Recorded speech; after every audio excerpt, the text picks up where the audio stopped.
approaching them every time I play them, almost for the first time. So that's really exciting.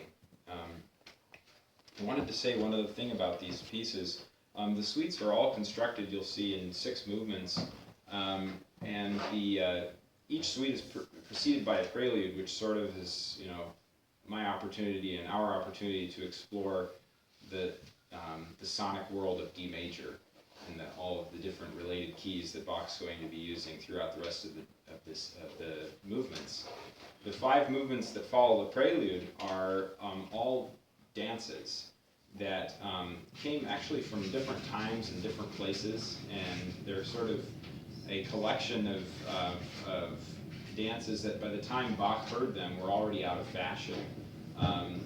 The Allemande, Sarabande, Courante, and the Gigue were all, at the time of Bach's writing these suites, around 1720, were not danced anymore. So we know that these suites weren't written to be danced to, but they were written, they were inspired by the rhythmic forms and the character of these dances.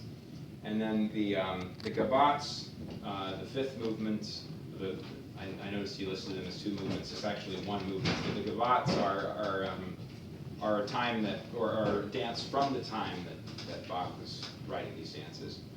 But they weren't from Germany, they were from France. So you can imagine that these dances not only traveled through time, but also geographically to Bach, and now to our living room here. So I hope you enjoy this suite. One further thing that's kind of interesting about this one particularly, he wrote all 6 of these suites for the Baroque cello, which was a very different instrument than this one. And in that it used gut strings and had probably a larger body, a shorter neck. There were many differences about that instrument, but it's as close as it's the closest cousin of this modern cello. The thing that was really different about the 6th suite is that it was actually written for a cello with 5 strings. So I only have 4, but I still have to play all the notes. So that's kind of what makes this one a little more challenging.